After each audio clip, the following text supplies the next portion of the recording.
Hello YouTube, welcome to my review of the Shieldon Knives Empoleon folding knife. You're at the We All Juggle Knives channel, by the way. Welcome one and all. You may remember my review of the Shieldon Knives Bulbasaur. That is definitely still my favorite of the Shieldon knives.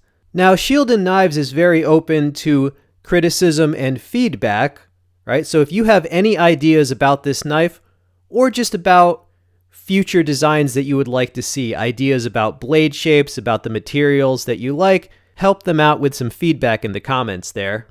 The blade length on this knife is 3.54 inches. It is D2 tool steel. It has a full flat grind, and it has a titanium-based coating. The weight on the knife is just a hair under 90 grams, which is 3.17 ounces. Here is a closer look at this knife. It comes with that pouch, semi-open construction, single position pocket clip, lanyard hole, G10 handle scales, and a flipper as your opener. Alright, cutting stuff with this blade, we've got some paracord there, and lots of birds in the background. This was in the early morning. Alright, it basically kicked the butt of the paracord. Here it is on the seatbelt type material. And it does pretty good on that.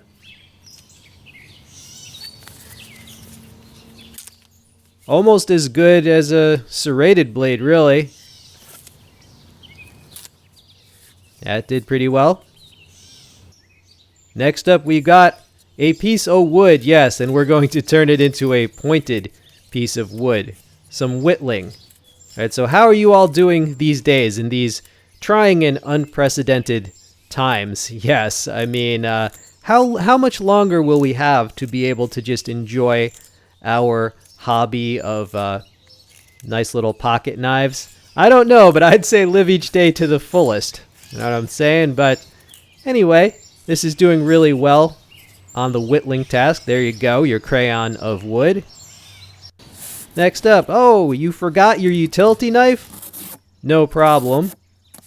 Yeah, this is a very thin, sharp blade. It can even do a piece of a box, like so.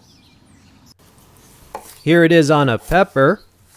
As the weather gets hotter, the peppers taste even better to me.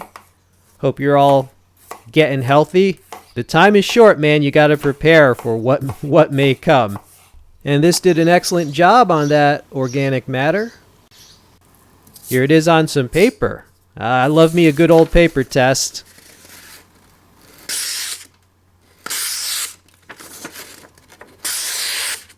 I like the sound.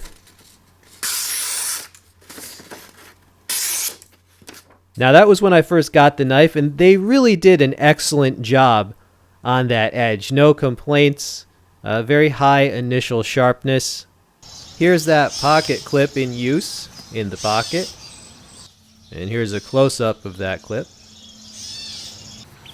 And here I will show you the functioning of the pivot and the flipper. So the flipper is very well designed, and this pivot is a ceramic ball bearing pivot. There is the lockup and the liner lock. So because it has a ceramic ball bearing pivot, this thing fires off super smooth. Alright, it's smooth like butter, just decisively. So great design there. So what are my final thoughts on the Empoleon? Well, there are some good parts and some bad parts. The good parts would be the blade shape. I like it. It's thin and narrow. It's a wicked slicer. Good piercing ability. The ceramic ball bearing pivot is super smooth, and the flipper is designed right. It deploys very quickly, very decisively. The edge was also very well done, high initial sharpness. So in terms of deployment, in terms of lockup, and in terms of actually cutting things, this knife performs very well. However, if I could change one thing, it would be the handle scales. To me, the G10 handle scales, they just seem a bit plain. And yes, that is a subjective judgment. You don't have to agree with me. I feel like if they changed from the G10 to let's say, some foliage green micarta handle scales, I feel it would look like a much different knife and a more attractive knife to many people, a more collectible knife. And if they did have micarta on this, you could have a satin finish or a stonewash finish on the blade, so that would be a more collectible version of this knife. As it is right now, I think they were going for a minimalist, streamlined, low-profile approach, right? In other words, if you don't want to draw attention to your knife, you would have it all black like that, right? So kind of like the opposite of an attention-grabbing collectible knife. But, they could have several versions. Now, the price on this, usually between $50 and $60. That's actually very reasonable for the D2 tool steel, the ceramic pivot. Yeah, if you want a low-profile, very efficient slicer, yeah, that's an excellent price. All right, I hope you enjoyed this review. This has been We All Juggle Knives. I'm out.